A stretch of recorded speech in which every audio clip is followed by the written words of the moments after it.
Elizabeth Warren is preparing for 2020. She's hardly alone, but it's the Massachusetts senator currently taking the most concerted strides, both public and private. Reno, Nevada. During a campaign-style tour of the West late last month, Sen. Elizabeth Warren did not announce she was running for president. But in private events and public speeches, her message about 2020 was as clear as it was rousing. In Salt Lake City, Warren urged Democrats to turn out in force for the midterm elections to build momentum for the next presidential race, and in Denver, she told a meeting of state legislators and trial lawyers that she wanted to be a tribune for lower-income Americans, according to people who attended the events. And in a speech to the Nevada Democratic Party in Reno, Warren said Democrats must do more than drive Donald Trump and his enablers out of power, ad choice advertising and red invented by Teed's advertisement. I want a party strong enough to take on the hard job of cleaning up the mess they'll leave behind once they're gone, Warren declared, all but volunteering for the task. For the trip and since, Warren and her emissaries have been reaching out to key Democratic office holders in Iowa, Nevada and South Carolina, 3 states early in the presidential primary calendar, making introductions and offering help in the midterm campaign. Altogether, her moves are among the most assertive steps taken by any Democrat to prepare for 2020. Warren, 69, now leads a small advance guard of Democrats, who appear to be moving deliberately toward challenging President Donald Trump. Former Vice President Joe Biden, wielding a political network cultivated over decades, has been reasserting himself as a party leader, while Sens. Cory Booker of New Jersey and Kamala Harris of California have emerged as fresher-faced messengers for the midterms. And Senator Bernie Sanders of Vermont, the runner-up in the 2016 primaries, has been acting like a candidate as he considers another race. All 5 have been traveling the country, raising money for Democrats and gauging the appeal of their personalities and favorite themes. As a group, they are a strikingly heterogeneous array of rivals for Trump, embodying the Democratic Party's options for defining itself. They are distinguished by gender and race, span 3 decades in age and traverse the ideological and tonal spectrum between combative democratic socialism and consensus-minded incrementalism. Advertisement yet absent, at least so far, is either an obvious political phenom like former President Barack Obama or an establishment-backed juggernaut in the mold of Hillary Clinton. Unlike the last few Democratic primaries, the unsettled race evokes the sprawling nomination fights of earlier decades, lacking a dominant figure and seemingly inviting new leaders to rise. The opportunity for somebody to emerge and catch a wave hasn't been this high since 1976, said Anita Dunn, a veteran Democratic strategist, referring to another unpredictable primary featuring a multitude of candidates and a party wrestling with its identity. Interviews with about 4 dozen lawmakers, consultants and party leaders revealed a mood of emphatic uncertainty. Senior Democrats see their party in a historically volatile state, and they are wary of attempting another Clinton-style coronation.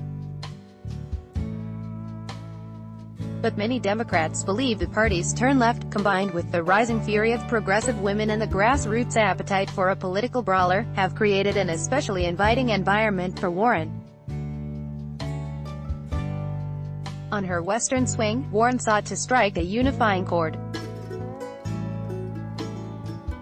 At a Tapas restaurant in Salt Lake City, she said Democrats had to close ranks in 2018 in order to recapture the White House. She was saying, "Look, we all have to come together," recalled Jackie Biskupski, Salt Lake City's Democratic mayor, who attended the event. She paraphrased Warren's exhortation, "We need to show this year that change is what the people want." Perhaps most appealing to Democratic leaders, Warren might please their activist base while staving off a candidate they fear would lose the general election. Advertisement: a candidate such as Sanders. The 76-year-old Democratic Socialist looms over the 2020 race, boasting an unmatched following among activists and a proven ability to raise millions of dollars online. Having pushed policies like single-payer healthcare and free public college tuition into the Democratic mainstream, Sanders could be a powerful competitor for the nomination, and a daunting obstacle to Warren and other economic populists. But for all the evident support for Sanders' policy ideas, many in the party are skeptical that a fiery activist in his eighth decade would have brought enough appeal to oust Trump. Sanders' generational peer, Biden, 75, is preparing to test a contrasting message this fall, with plans to campaign up to 4 days a week after Labor Day, people familiar with his strategy said. In his speeches so far, Biden has struck a gentler chord than Sanders and Warren, delivering paeans to bipartisanship and beckoning Democrats to rise above Trump's demagogic taunts. And Biden, who has run for president twice before, has been seeking out a younger cohort of Democrats. During a trip to New Orleans in June, he arranged a visit with Rep. Cedric Richmond, the 44-year-old chairman of the Congressional Black Caucus, and this month he will travel to Arizona to help Rep. Kyrsten Sinema, the Democrats' 41-year-old Senate candidate, and to address a gathering of the Latino advocacy group LULAC.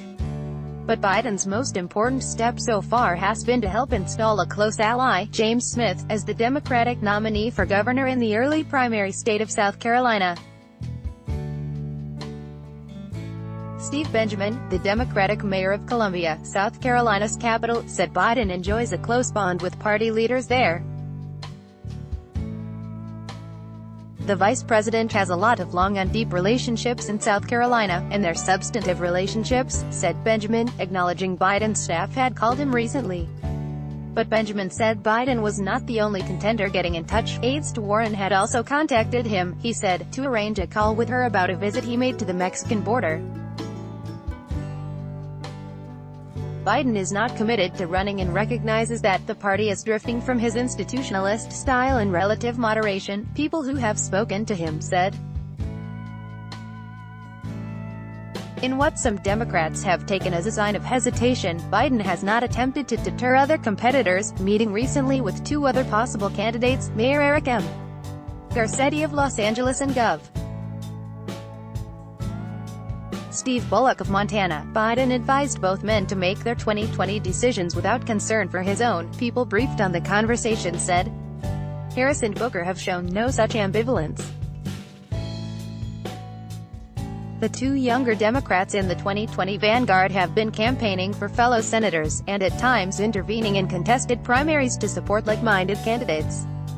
Both also sit on the Senate Judiciary Committee, the panel that will scrutinize Judge Brett Kavanaugh, Trump's Supreme Court nominee, in the coming months, giving them a high-profile platform to challenge the president.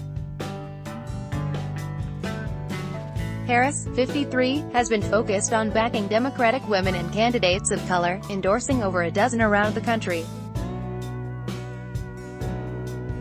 And at an April gathering of the Links, a service organization of African-American women, Harris met with Deidre DeJear, a black woman who is the Democratic nominee for Secretary of State in Iowa. In her travels, Harris offers herself as the herald of a rising, diverse generation of Americans.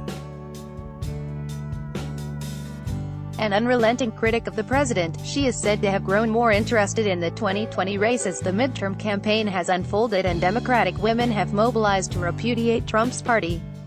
Some Democrats delighted the contrast between her and the 72-year-old president. I think this world needs a black woman as president, said John Bowman, a former Missouri state lawmaker, after hearing Harris address an NAACP gathering in St. Louis last month. Booker, 49, has campaigned with a message of uplift, aiming to show that he can win over voters in red states as an African-American liberal from the Northeast. After stumping in Alabama for Sen. Doug Jones last year, Booker is said to be considering a fall swing through the Deep South, a conservative region where black voters have helped settle the last two Democratic nominations. He is also in regular contact with early state Democrats like influential New Hampshire lobbyist Jim Demers. An early backer of Obama, Demers said in an interview he had not planned to pick a candidate early this time. But much as he swooned in 2006, Demers said he could not resist Booker and had recently told the New Jersey senator he would support him if he ran. Democrats expect many more candidates to emerge, unless the midterms become a chilling disappointment. Several ambitious Democrats who have been more muted so far are poised to step up their activity. Deval Patrick, a former Massachusetts governor advised by some of Obama's close associates, is creating a political committee and rejoining the fray this month, addressing the NAACP convention in San Antonio on Monday and appearing over the weekend with Colin Allred, a Dallas-area congressional candidate. Garcetti, who has visited the early states and hosted a May fundraiser in Los Angeles for South Carolina Democrats, has told donors in California that he is likely to take the plunge.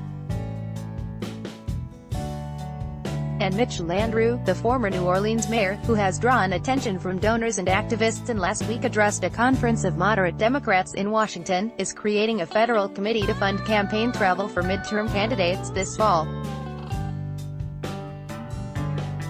Senator Kirsten Gillibrand of New York has sought counsel from former advisors to Clinton, and is ramping up her midterm travel. She is planning trips to help Sen. Tammy Baldwin in Wisconsin, and to boost Democratic women running for Senate in Arizona and Nevada. And besides Bullock and Patrick, a few current and former governors are mulling 2020, including Terry McAuliffe, the former Virginia governor.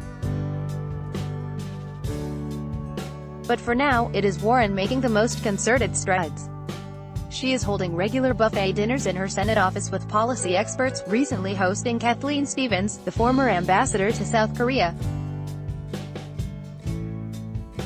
While in Nevada, Warren made a pilgrimage to the home of Harry Reid, her former Senate colleague who remains the state's most powerful Democrat. And she has emailed with Tom Vilsack, the former Iowa governor and agriculture secretary, about an article he wrote about how Democrats can recover in rural America. Warren also telephoned Smith after his primary win in South Carolina, offering help to the Biden ally. At Warren's speech in Reno last month, Kate Marshall, Nevada Democrats' nominee for lieutenant governor, said the senator had called to congratulate her on winning a primary. Displaying unexpected familiarity with the down-ballot race, Warren had praised the themes of her stump speech in some detail. Marshall recounted with a smile. "That's pretty cool," Marshall said, "that she would know that, by Taboola sponsored links, promoted links you may like home away at Island Villas cheaper per packs and a Singapore taxi ride home away on the Vikings, free online game play this for 1 minute and see why everyone is addicted Vikings, free online game undo enjoy compare this is the last VPN you are going to need, and it's on sale. Enjoy compare undo Babel this app will have you speaking a new language in 3 weeks Babel undo Shapel are you afraid of losing your luggage? Don't worry now, Shapland wa fashionable these silver wedding dresses transformations will surprise every man a fashionable undo.